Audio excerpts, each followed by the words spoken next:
This video is all about drawing buildings in one-point perspective. I've decided to split this into two videos, and so this video will be all about drawing in our perspective grid, roughing in our buildings, and then getting our buildings composed in a line drawing on the page. I'm David Finch, and I've been a comic book artist for over 25 years.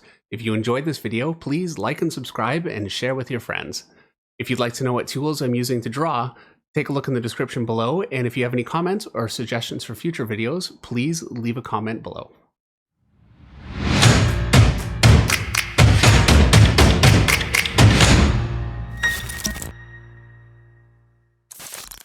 All right, we're going to start our picture by drawing in a horizon line.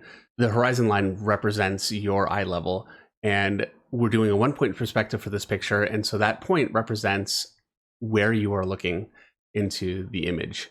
And so I'm using my ruler to draw in lines radiating out from it, and those will ultimately represent the lines that I use to line up my buildings as they recede into space. I try not to draw those lines over my point very much. For the most part, because I've found if you do, I end up with a very dark, huge spot in the middle.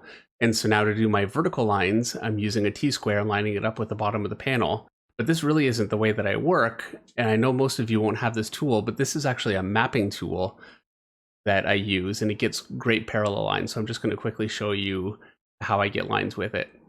And so once I have it lined up, I can just move the slider over and just draw lines across. It makes it very, very quick and easy. Certainly a lot more efficient than lining up a ruler with every line that I draw. And here I'm just finishing out the lines across the center of the panel. It's a very quick process when you use this kind of ruler. There are other rulers that you can use. There's a rolling ruler and some different things, and I've tried a few different things, but this one I just like the best. So now I'm putting in my horizontal lines, just getting these blocked in. Once I've got my full grid, which I've got now, I'm going to go ahead and lighten it down because this is going to be a framework that I can actually put my buildings on. And so I'm just going to start sketching my buildings in on top of it very lightly and fairly loosely. I'm following the perspective. I'm trying to be fairly clean with it so it's useful for me as I go along, but I also want to block in with relatively simple shapes because I find the more detail I put into something, the harder it is for me to get relationships working easily and just get my thoughts out on the page. And I love having a grid like this to start because it allows me just to draw directly into the picture without having to worry about where my perspective is. Now, it is possible, and I've seen artists do this very effectively, to just draw without drawing in any of that perspective at all, and they just eyeball it. That is not a skill that I have, and it's a skill that you may develop, and it's highly likely that you will. You're not me, but I would say when you're starting, if you want it to be right, I would highly recommend that you use a grid like this. This is something I learned pretty early on when I was drawing because I saw these perspective books, and they would show how perspective works and how buildings or anything that you're putting into perspective would work in perspective, but they wouldn't really show an efficient method for using it for creating a picture.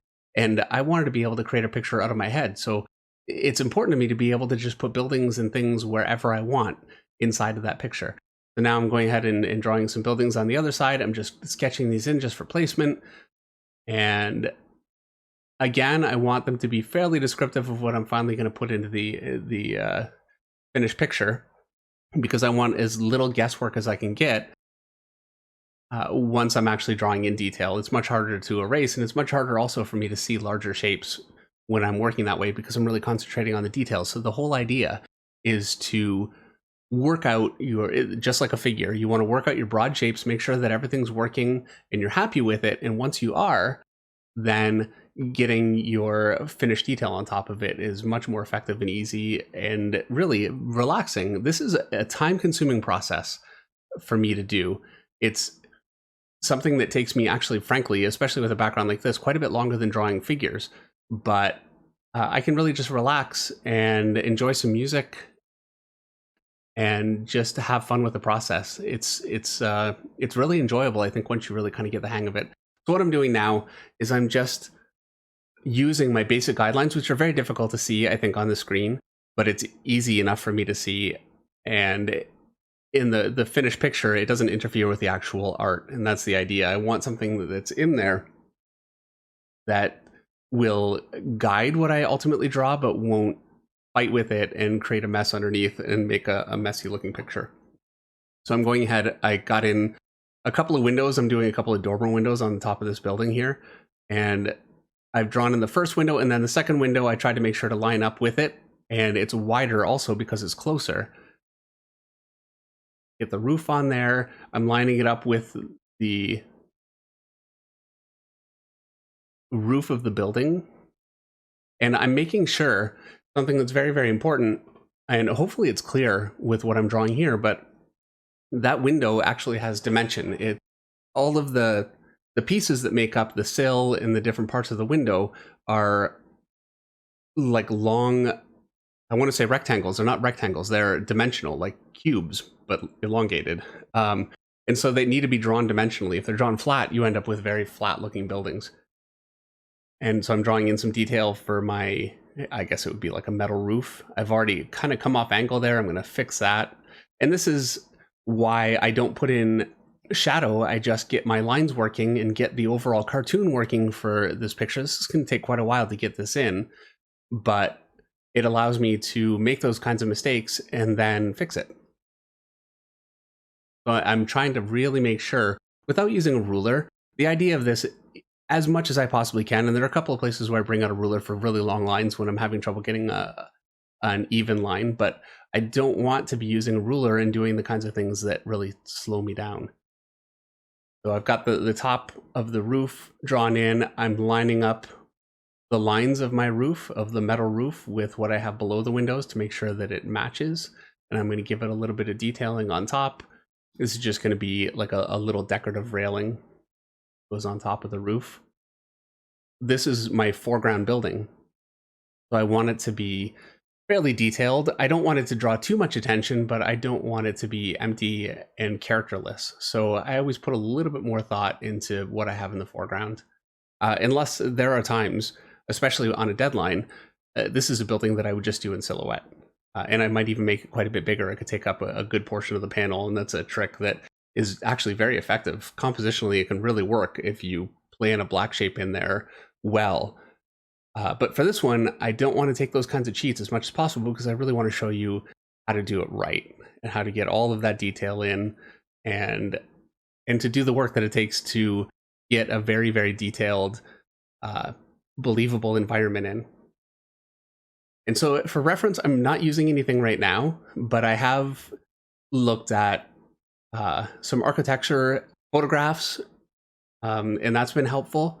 But really, most of my reference is other artists, truthfully. I'm a huge fan of Mike Mignola's buildings. I think he did some beautiful stuff in Gotham by Gaslight. I've said that quite a few times. He's got just some really incredible, interesting building designs. And I've taken from that quite a bit and just use it for my own designs. I also think 100 Bullets by Eduardo Rizzo is a great book to look at for architecture. Also, it's a great book for looking at how to compose with black shapes. I think he's better than anyone at that. He's absolutely incredible. So I'm drawing these windows in a bit of an assembly line kind of fashion. I want to get them all working, making sure that they're the same size. So I'm not drawing the entire window all at once. I'm drawing each window a little bit at a time and making sure that they are lined up with each other in perspective, horizontally and vertically. And because they're really not receding in perspective, they're pointed directly at us. Once I've got the building or the windows in, I'm getting some detail drawn in around them. And this is just really layering in detail to make my backgrounds look more believable. Ultimately, when it comes to lighting, I'll be able to use all of that to put in thinner and thicker lines and use some negative space drawing somewhat because I've got the lines drawn in. But it gives me a framework to go from when I get that detail in. Now I'm drawing the part of the building that's receding away from us in perspective. And hopefully you notice that it's actually very, very thin.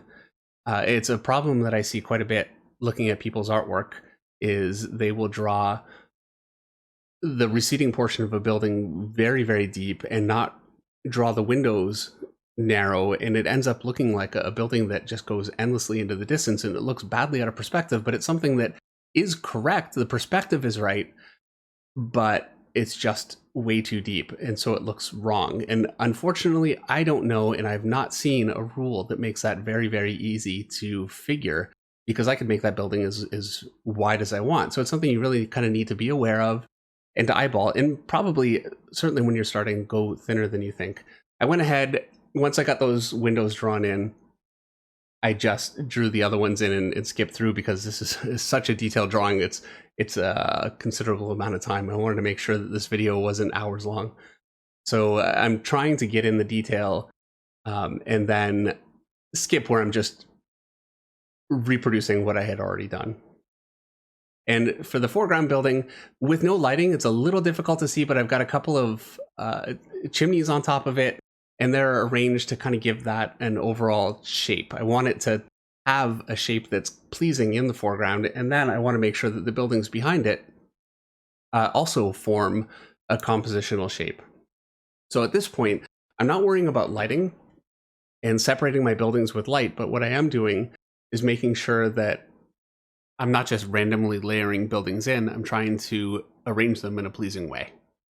So I'll have some larger buildings and some smaller, and some different heights, and layer them back. And it's something some artist, Mike Vignola, for instance, is absolutely phenomenal at, and I would highly recommend you take a look at some of the work that he did, especially in Gotham by Gaslight, to get a sense of how that can be done very, very effectively. It's unfortunately another thing that, not in a way that I'm aware of, a completely teachable thing. It's something that you need to get a bit of a feel for. And so I'm getting the detail drawn in. The windows on the side of the building that are receding are so narrow that they're almost just lines. And I'm going to put a sign on that building just to give it a little bit of additional kind of detail and some interest.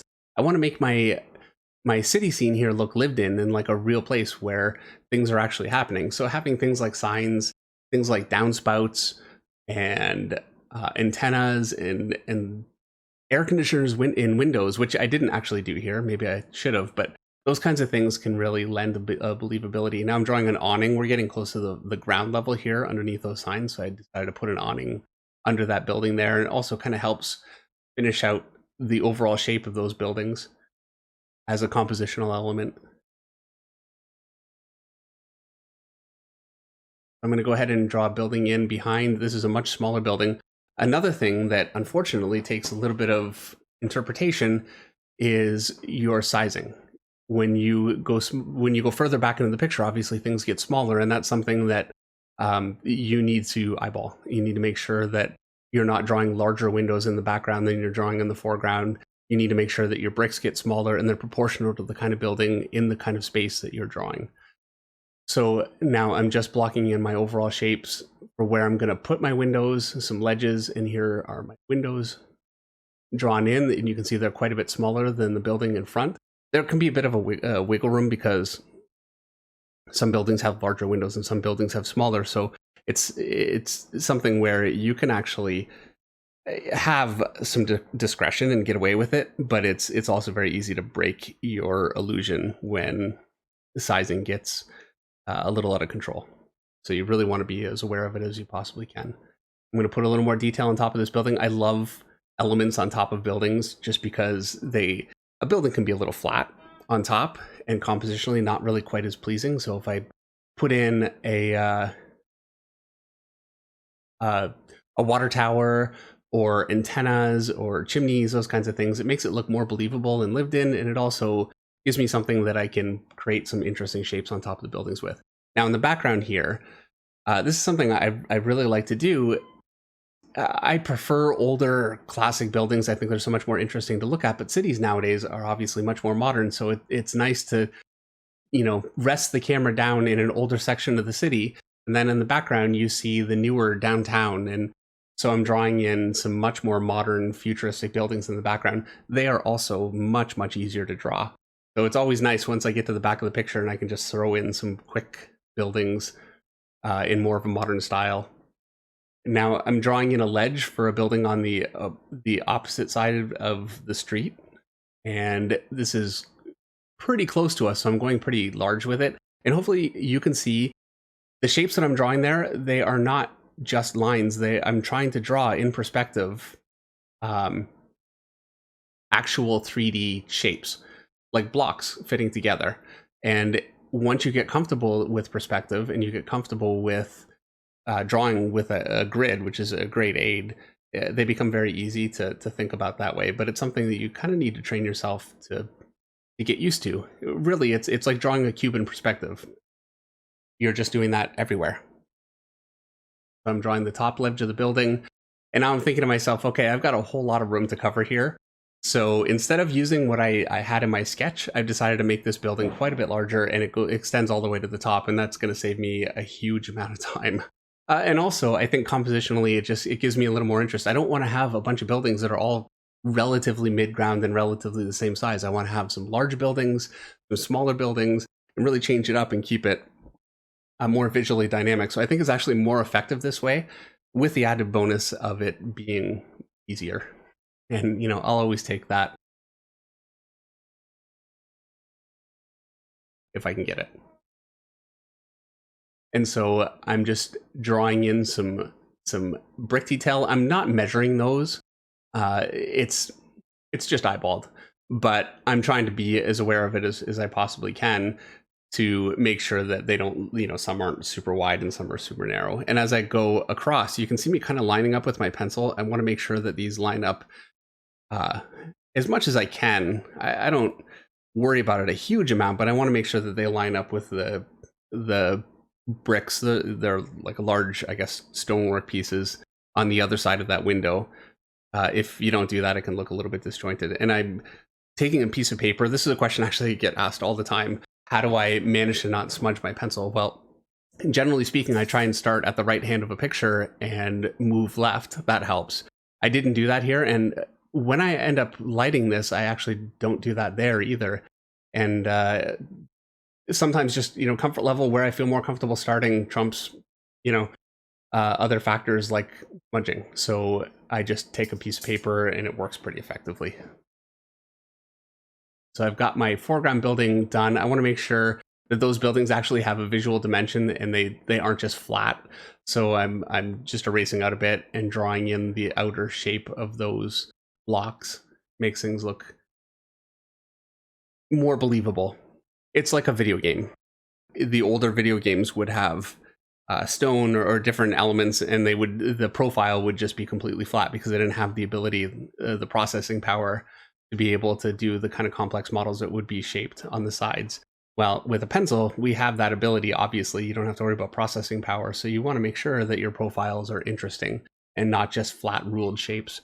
And this is why, apart from just expediency, I also think not using a ruler, drawing all these shapes in, it makes it look much more organic. And because I'm actually putting in proper perspective, things line up the way that they should, and it's done classically properly, it still holds together, but it gives it more of a lived-in, organic feel. And ideally for me, I want it to be a city that you can look at and say, you know what, I could imagine being there.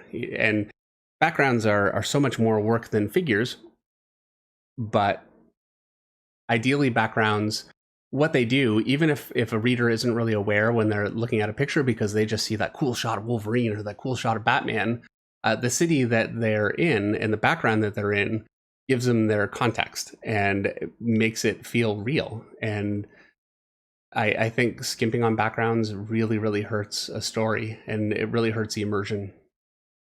So I'm willing to take the time that it takes to absolutely make sure that that is there. Now, these chimneys, based on, if you look at the windows and the front of the building and the size of the chimneys are actually enormous. And the truth is, I really wasn't thinking when I put them in. I made them too big. And I thought, you know what, maybe I should erase them. And I thought if I put the bricks that are on them if I make them very small, then it'll still hold together and it'll look like it all fits as one piece. So they're just huge chimneys, but they're huge chimneys that fit because the bricks are the same size and they're proportional to the rest of the building. If I had made those bricks enormous in comparison to those windows, it wouldn't have held together at all. I'm going to put another building in here. This building, the side of the building, I'm going to keep relatively open. I'm going to put a big placard on it, like an advertisement. That's a trick that I absolutely love because, first of all, it's much more work to draw in windows all down the side of that building. But second of all, I've already got that on the other side of the picture, and doing that too much can start to close a picture in. You really want to detail as much as you can and make it, put as much work into your picture as you can, but you still have to be somewhat circumspect about the detail that you put in, because if it's just everywhere, it just disappears into a cloud and nothing really stands out. You need places that are detailed to catch your eye, and then you need places that are open to rest your eye. And it's an interplay of that gives you a pleasing composition. At least it's one of the major elements that gives you a pleasing composition. And so I'm finishing up the buildings in the background, just getting my overall composition kind of completed. And for the most part, I've got my buildings blocked in. I can see that I've kind of come off angle on some of those little lines there. I'm going to fix it a little bit. As I'm drawing this, I don't want to move the paper because I want it to be as easy to follow as possible. So I'm having to really reach my hand around it, and sometimes it's kind of affecting the lines. So apologies for that. And I really want to make sure to change up the size of the shapes that I'm using on those buildings too. I've got some bigger windows on the right side of the front building there, some smaller windows in the background. I'm using different shapes, even though they're modern buildings and so they're more streamlined. They still have to have character. And hopefully you notice that they're all composed into a cohesive whole. Thank you so much for watching, and I will see you in the next video.